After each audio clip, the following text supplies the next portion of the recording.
He's not the senior editor of Nature? No. Henry Gee? Correct. Okay. I'll tell you why.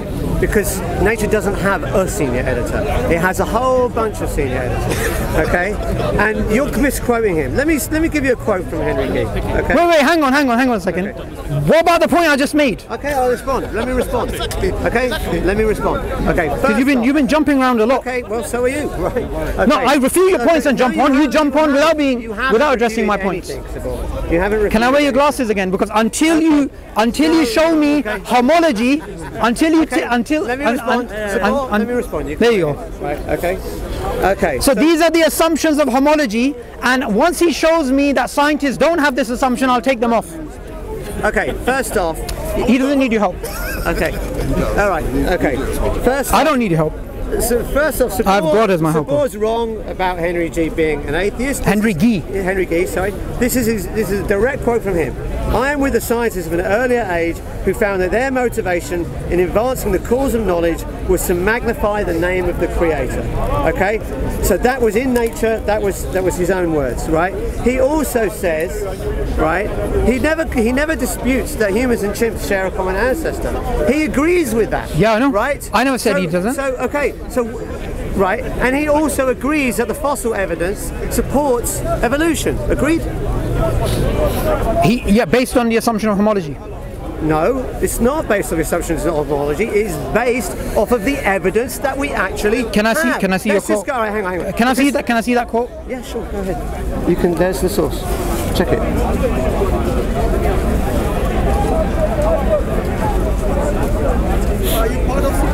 Doesn't necessarily prove he was a theist. No, agreed. It was 1 point at a time, right? 1 point at a time. In another place he said he's an atheist. Well, that's what I have. I mean, and that is not clear. That's not clear. Give me your quote that says he's an atheist. Well, I don't have it with me right now. Well, but listen, that is why. What, you want me to memorize every single person and why they're an atheist? I suggested the debate that we had.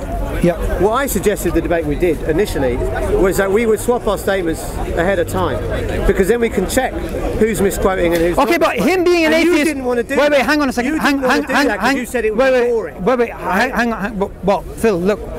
Whether Henry Gee is an atheist or he's not an atheist, okay, how on earth does that change our conversation? No, I'm just saying. No, agree. I'm coming to the next point. Right. The point is. You need to address these glasses. Okay. Henry Gee, right, agrees that humans and chimps share a common ancestor. He agrees that the fossil based on homology. No, where does he say it's based off homology? He says it's based off of the evidence. If you look at Henry Gee and all of evolutionary biologists, including philosophers of biology, they all have said the same thing, which is that we have the assumption of homology in our field. And this isn't just about one guy said this or another guy said this. Look, I want you to tell me something, right?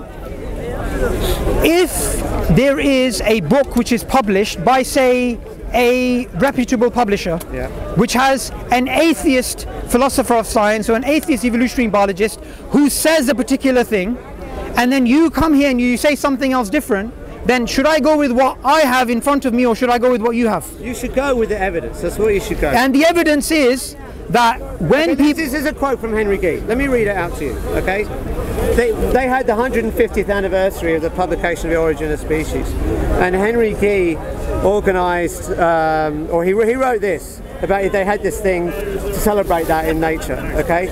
And this is what Henry Gee said. The articles in this insight testify to the success of Charles Darwin's theory of descent with modification by means of natural selection, carefully detailed in his book On the Origin of Species almost 150 years ago. The most striking aspect of the theory is its simplicity.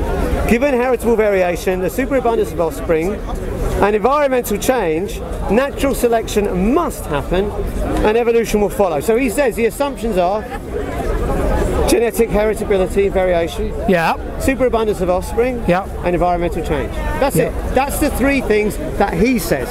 He never says based off the assumption of homology. So he says based off those three assumptions. Wait, hang on a second. And also he says this. Let me give you one more quote from Henry Gee. Darwin would have been safe. Okay, here. Sorry. Change batteries on the camera.